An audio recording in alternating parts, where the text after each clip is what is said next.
Welcome to podcast 52 in the series of Who Let the Master Out, the final episode. Well, we're wrapping this series up today, and we'll talk about a couple ways that those from the other side communicate with us when we aren't listening and no one else around us is either. And I'll share a little bit about what's coming next. Ooh. Well, there are times when souls on the other side want to communicate with us and use other sources besides a human.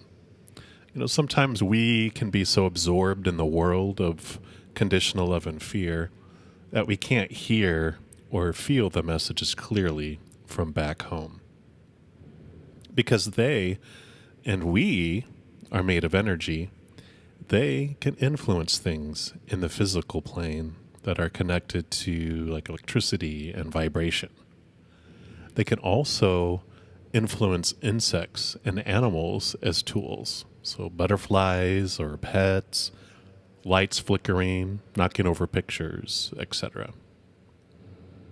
And yes, of course, there are times we might see things that aren't there because we badly want to see something. But usually, it's more the other case where we explain away events and coincidences when it's actually residents of the other side giving us a ringy dingy. One of the human angels in my life had a husband who passed away over a decade ago, and I temporarily had rented the upstairs area of her home because all her children had moved out and she had plenty of space. So during our first Sunday morning coffee chat after I moved in, I sat with my back to the wall in the kitchen and she sat with her back to the rest of the house.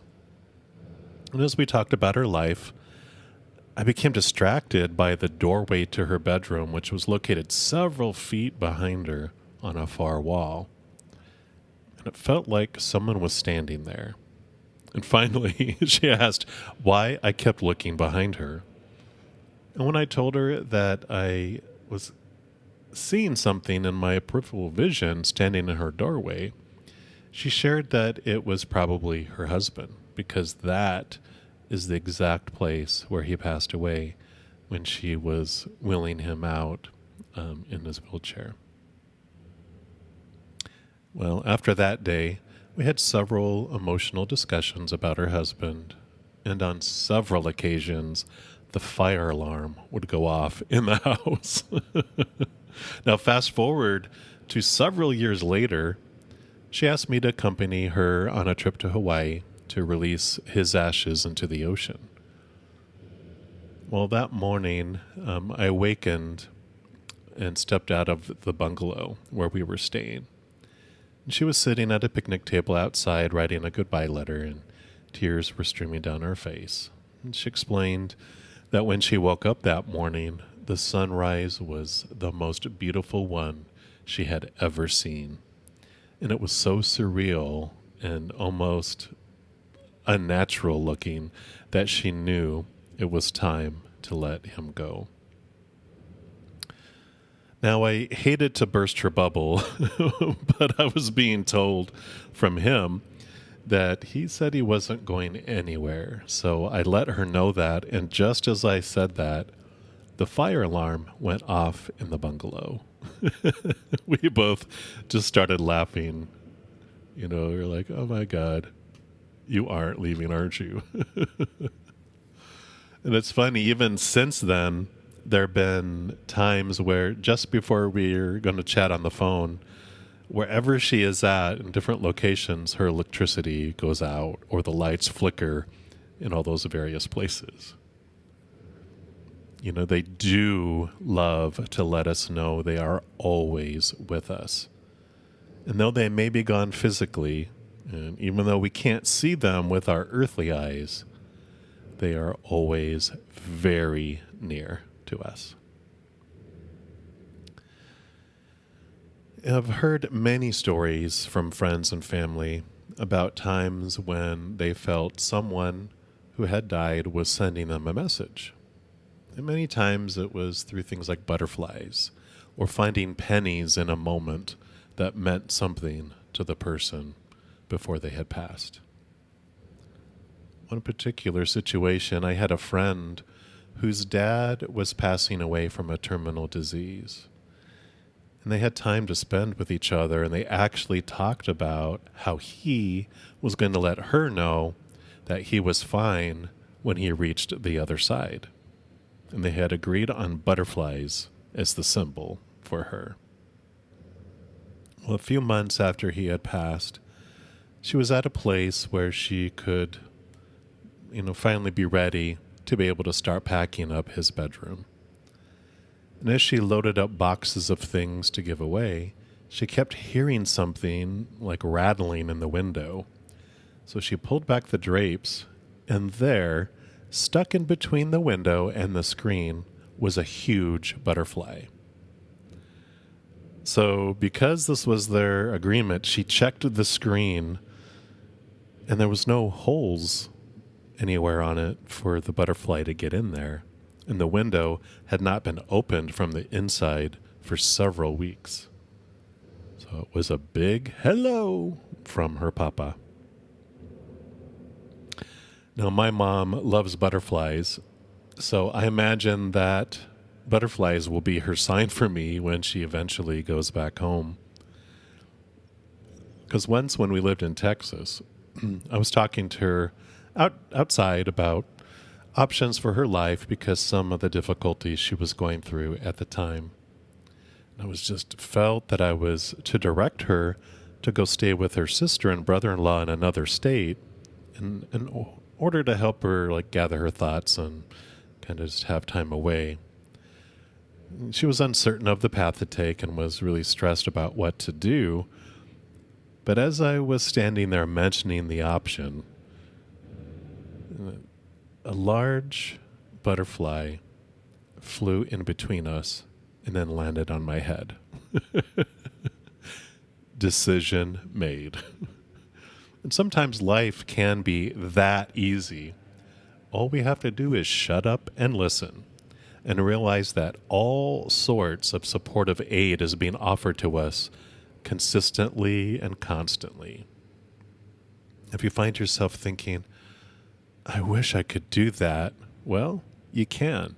And you do when your fears are quiet. So throughout this series, I have shared several different ways that our love energy and those on the other side express themselves while we're here. But you still may be asking yourself, how do I let my master out? Well, it's easy breezy. All we have to do is turn down the volume of fear and turn up the volume of unconditional love. One of the greatest tools that we have to do this is our power of choice, because through that, we can navigate our own path in this lifetime. It also helps us apply, these stories to the events that happen in our life. Our power of choice. Everything only happens. It just is. That is until we apply our power of choice to the situation to label it good, bad, or neutral. And there really is no incorrect choice in this lifetime. We came here to experience, and we always, always, always experience.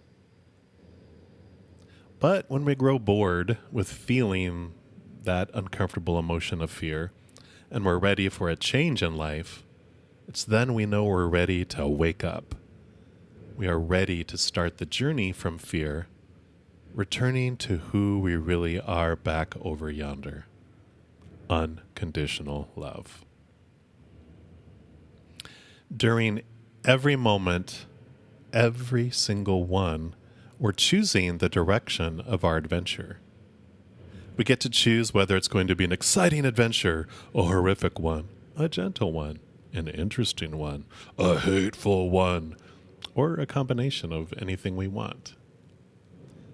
We might blame the guides who agree to take us on the adventure we've chosen, but they're just doing the job we asked them to do. If we want someone to blame, we can blame ourselves. And that is another adventure. And really, there is no need for blame. Blame screams judgment. We only need to blame if we believe something went wrong. Yet, there is no wrong. Everything happens exactly as it will. The universe is kind, and everything unfolds for our highest benefit, our highest experience. If we don't like the experience, well, we can always change it. We don't have to sit there watching some program on TV that we hate and then complain about it. We can get the remote and change the channel, or we could just unplug the TV. Bam. We are our own adventure.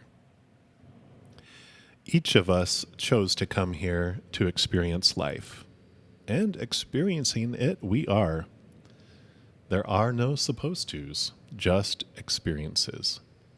With each of us desiring to perform our own experiments to see what we can discover.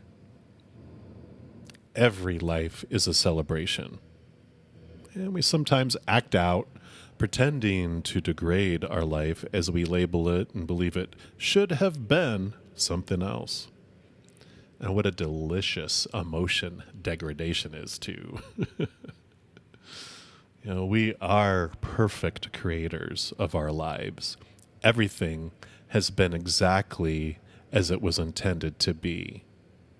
Everything is exactly as it is. And everything will be exactly how it will be. Perfect. We still have little understanding as to why we chose things to be how they are, but one day we will remember it all. And for now, we can simply trust that everything is unfolding for our highest good and benefit. What children are learning in school, it may seem hard. They may not understand why they need to take algebra and all the other things that seem unkind and unnecessary.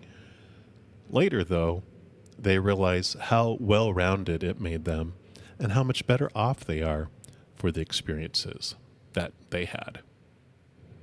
So simply be you. I will be me.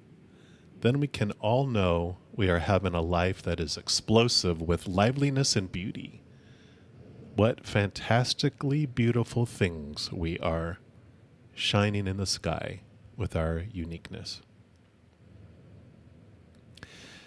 They told the little elephant he could not cross over the deep canyon on a rope. He believed them until he didn't. Then he freaked out everyone by proving one of their stories was untrue. Elephants cannot tightrope walk. And then he went on to prove other stories were not true. Elephants cannot fly. Elephants cannot get jobs at Starbucks. Elephants cannot learn to hip-hop dance. Slowly, the stories of the world began to break down, and everyone discovered the freedom of unconditionally loving themselves. That made it so much easier to unconditionally love others.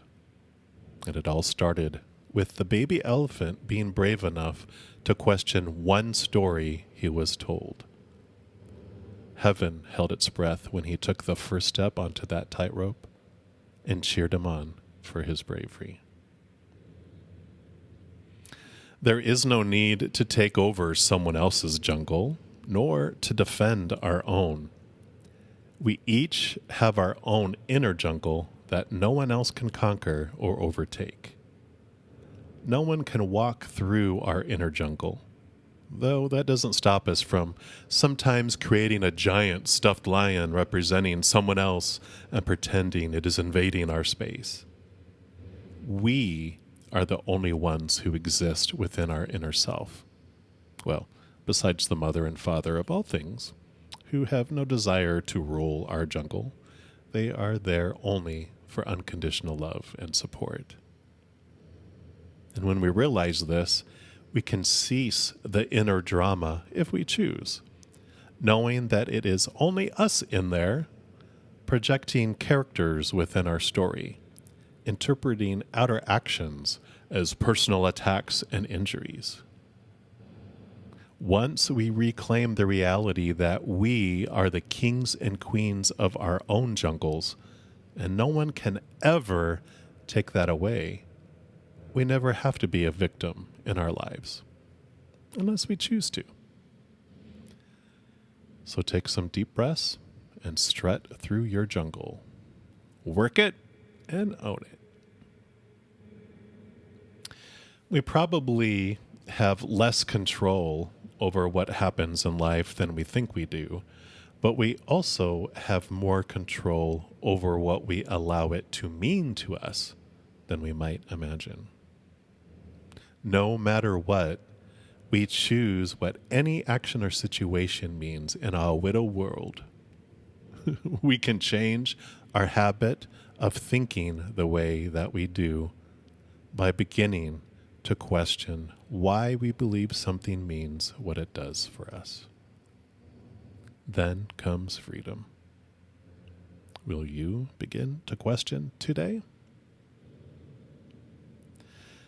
I've enjoyed sharing the journey of coming back from fear and sharing the power of unconditional love with you. I thought this was going to be the last part of the Coming Back from Fear series, but evidently there were other plans in store. So next we'll be embarking on a new voyage across the sea of love, where we'll learn how to bring unconditional love into our day and into our moments. We've learned a lot of information about fear and our power, our life, and we were reintroduced to our inner master. Now, upon the ebb and flow of the tides, we will learn how we can integrate all of this information into our heart and live a life full of unconditional love. I hope you join me on the voyage to back yonder. I love you.